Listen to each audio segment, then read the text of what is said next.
But Brandon, Syracuse, your team versus your other team in North Carolina. Who you picking in this one?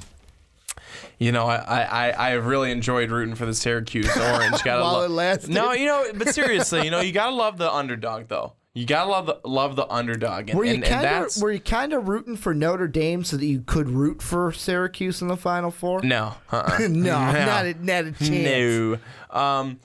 No, I think that the Syracuse Orange, I really give so many props to Jim Boeheim and his team, because they showed everybody, as Kevin Harlan said yesterday, back from the dead on Easter Sunday. That was a great line. But I really think that Syracuse had a great run in this tournament, and I am so happy for them. They should be proud. And now Brandon's talking about it coming to an end. But I do. I think it is going to come to an end. But I think they'll play a tough game against North Carolina.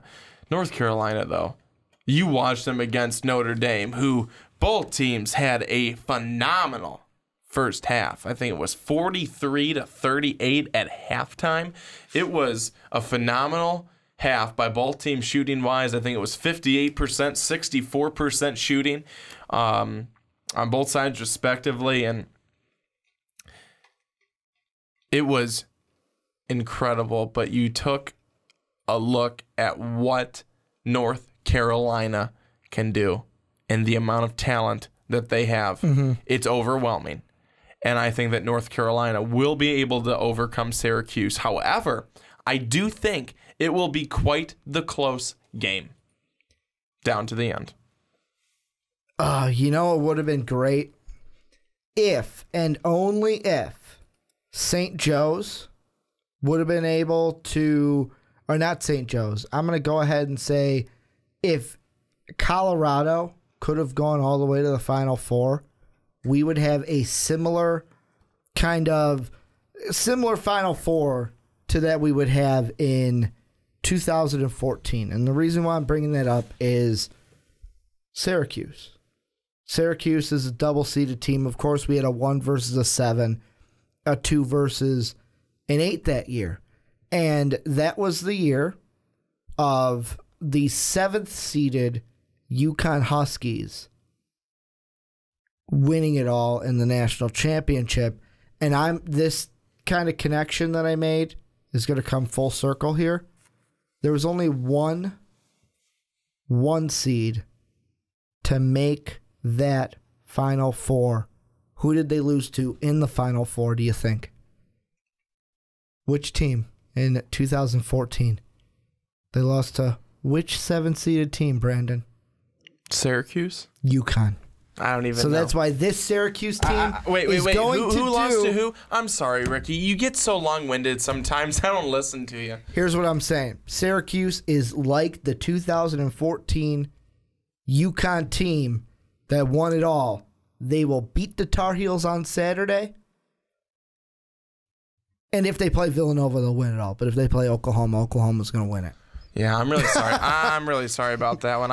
However, I almost said it with a straight face. I almost got all the way through it. But what I'm really thinking is UNC Oklahoma. That's what we're going to get. Yeah, I'm sorry. I'll be honest with you. I wasn't really paying any attention to you. I mean, I would love for Syracuse. Like at this point, I would like Syracuse to get to the national title. But that is only because there are a few people in the MVP bracket that have UNC going up against Oklahoma, and I need to jump them in order to win our bracket. So I need like a Syracuse-Oklahoma with Oklahoma winning. What about Villanova versus Buddy Hield, though? Or actually, should I say Archie Diacono versus Buddy Hield? Ryan Archie Diacono. Well, I just have to say, first of all, that's the first last name Ricky's gotten right in about 4 years. But I'm going to have to say, if you take a look at Buddy Hield and you see what he did against Oregon, 37 points. If he does that again against Villanova. You want a piece of trivia? When I'm done. Okay. They will be unstoppable. They will be unstoppable. Can I say my trivia yet? I am not done yet. Go ahead. Go ahead. I'm turning my mic off. Oh gosh, when if Oklahoma and Buddy Hield are able to go off like that, you have your choice of 3 in the corner, 3 on the wing, 3 in the other corner. Hield went off, and he relies on other guys strongly, and they need to play their role well. If they don't do that, Buddy Hield doesn't have his success. I think this Oklahoma team is a very well-oiled machine. I think they get the win against Nova. Yeah, Villanova. Let's hear your piece of trivia.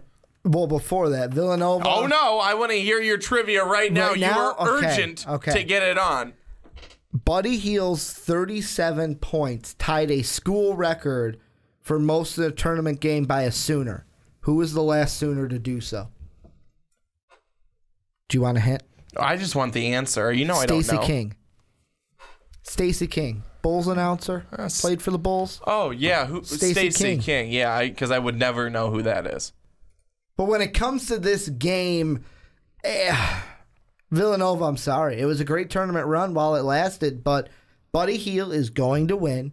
He's most likely going to win this tournament. And I'm even going to say this, Brandon. By the time this tournament is over, his play this postseason could make him a top 3 pick in the NBA draft.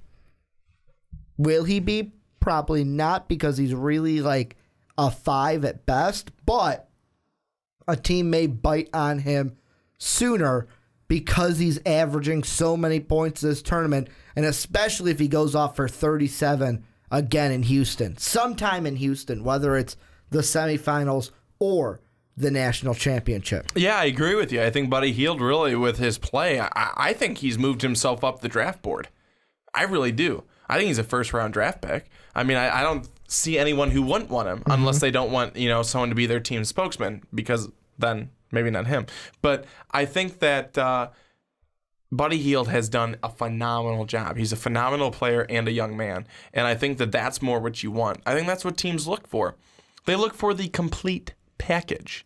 They don't want, if you take a look at things, and we've seen it a lot of times in the NFL, but we've seen a guy who's really, really talented, yet he's kind of got a sketchy, personal life. Buddy Hield comes with... Kind of like Kemdici on the NFL side. Yes. Buddy Hield comes with he's a great player. He stayed in college to perfect his shot, to get better. That shows that he's committed to success. That's what a team wants. Commitment. That's what Buddy Hield has. And I think he has the player part down pat. But then you look at the personal life. He loves his mom. Seems like a mama's boy. Gotta love the mama's boy. And he just seems like a really good guy. And I think that those two things together will make him a great NBA player. And you know what I love? There's an article I'm looking at right now on ESPN of the formula for success and the failure for all the teams in the Final Four. Why Oklahoma cuts down the nets? It's easy, because of Buddy Hield. Was it say for why they leave Houston without a championship? Because an opponent will capitalize off of their turnovers. That's the thing they got to do. Stop turning over the basketball, and they're going to hear one shining moment while cutting down those nets. One shining moment. Way to go, Charles. That was great when we saw that at the United Center.